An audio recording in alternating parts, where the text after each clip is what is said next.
Jai Mataji. Hello, listeners, and welcome to today's session.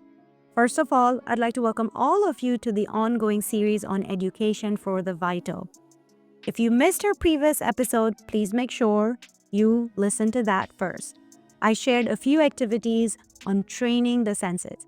In today's episode, we're going to be talking about something creative and something beautiful. Yes, you guessed it right. Today, we're going to be talking about expressing beauty in creative ways so that we can all achieve the goal that we're working towards, and that is connecting with God and expressing God's divine qualities in each one of us. Now, just like we did in the previous episode, today we'll start off with a small activity. I want you to close your eyes and think about something beautiful. What is it that you thought of? Some of you may have thought about a person. Some of you may have thought about a scenic location. Some of you may have thought about the sunrise or the sunset. You may have also thought about a flower, and the list can go on. And I want you to know that it doesn't matter what you thought of. There's no right or wrong to this question. But what's important for you to know is that you thought of it because you were able to connect with the beauty in it and feel the beauty. You see, beauty is one of the qualities of God, and that's why it appeals to us. So we always want to be able to connect with it, and then we also want to be able to express it. Now, beauty can be present in different forms, not just the physical forms that we see in. A person may say, well, I think the flower is beautiful. Now, a second person can say, I think this idea is beautiful. A third person may say, you know what? It is the desire for God that is so beautiful. And a fourth person can come in and say, well, what is beautiful is an action. And a person can come in and say, you know what? I see beauty in all aspects of human life. So what we start seeing is that beauty is something that is present in all aspects of life. We just have to learn to be able to see it and experience it. But if we want to be able to do it, the first thing that we need to learn is learn to express it. You see, to do that, we need to involve ourselves in activities that let us express creativity. And some of these are art, music, poetry, because they allow us to do this. We all know that poetry has the power to stir emotions within us. Let me give you an example. Say I had a breakup and I wanted to let you know that I was done and over with it. Now, one way I can communicate this to you is by simply saying, you know what, I'm done, I'm over it, I've moved on. Now, another way I can let you know of this is by using poetry in which I have arranged words in a beautiful way.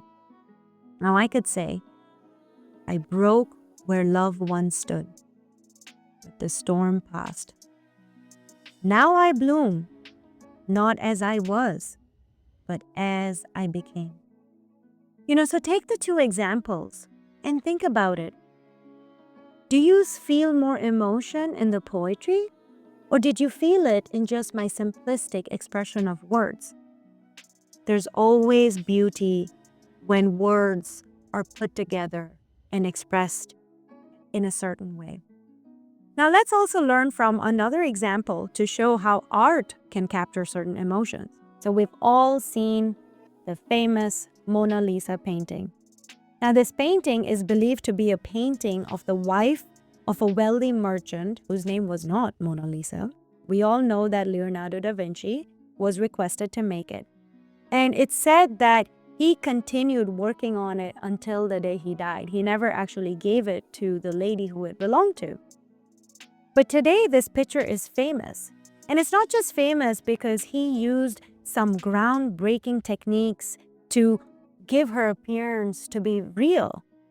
It's also famous because he gave her this smile that just looked very mysterious. And so when you looked at her picture, you wanted to understand that mystery behind her smile. Another thing that he did was he worked on those eyes. And when you looked at the eyes, it looked as though the eyes were following you. You see, this is the power of expressing something creatively. So what that means is that education for children must include subjects to develop their creativity. subjects like poetry, pottery, music, and arts. These are subjects that must be mandatory to all children, and importantly, they should also be available to all children. These subjects shouldn't be something that only a specific few can get their exposure to just because they have money. Every child has a right to education, and this education must be free. So take your child, put them in these subjects. Look to see which subject resonates with them the most. And then when they're in these creative subjects, challenge them a little bit more to improve their creativity so that every time they are working on expressing something beautiful. And so with that, we're at the end of today's session. Just to summarize once again, parents, you need to ensure that your child is trained in developing artistic abilities, and it can be poetry, music, or art, that your child finds his or her own way to creatively express something with the end result for it to be beautiful, because beauty is an aspect of God. And if this is something you yourself haven't worked on it, don't worry, it's never too late to start. And remember, we're not trying to make everyone a perfect artist. The only thing that we're trying to do over here is to teach everyone ways to creatively express beauty, because the divine is beauty. And with that, all aspects of life are also beautiful. So thank you everyone for listening in on today's session. I am excited to see you again next time. And once again, thank you, Mother, for being with us on this journey. Jai Mataji.